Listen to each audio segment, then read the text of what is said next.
picture is worth 1,000 words, maybe even a word picture. Suppose two young adults at the downtown campus, which I happen to be at right now, but not everybody listening to this is. Suppose two young adults, say they're 20 years old, Sunday morning, they've just been in class together, campus outreach, maybe, and walking toward the sanctuary are talking to each other, never met each other before, and he likes what he hears and what he sees.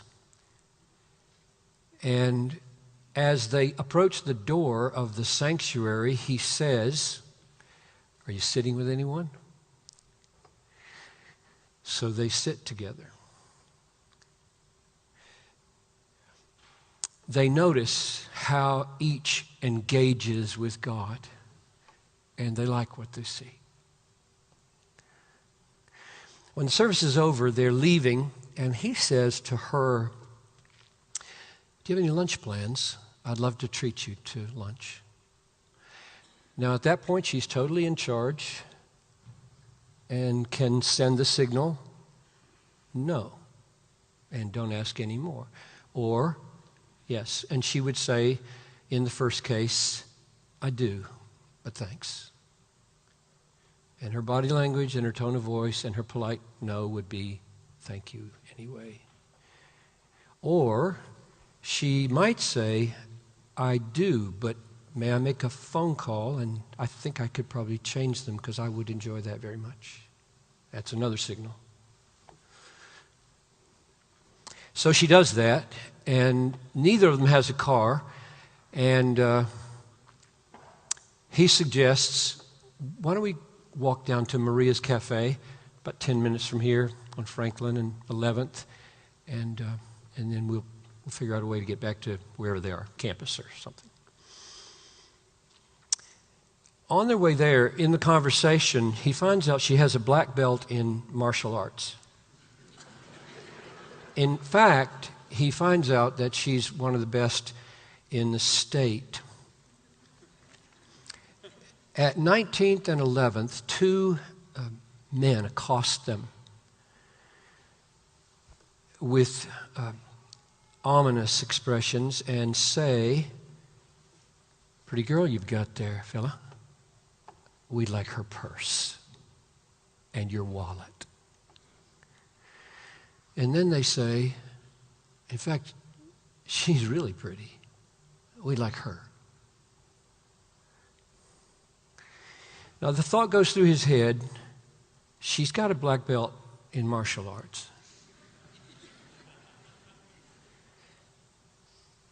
But instead of stepping behind her, he takes her elbow with a firm grip and just eases her back and says, "You touch her, it'll be over my dead body." And he tackles them both. And while he tackles them, he says, "Run." They knock him out cold. And the next thing they know, they're both on their back with their teeth bashed in. Little crowd gathers, and the ambulance comes. They put him in the ambulance. She gets in the ambulance with him. And as she's riding to the hospital with this man, she looks down at him and says to herself, "This is the kind of man I want to marry."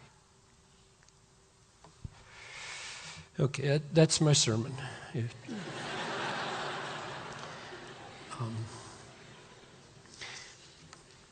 Here's the point of the story. The point of the story is that the deeper differences between manhood and womanhood are not superior or inferior competencies. That's the point of the story. They are rather deep dispositions or inclinations written on the heart, albeit often very distorted. First, point out three things from the story.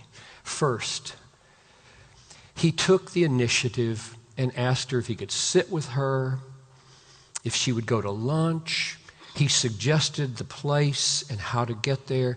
She saw what he was doing.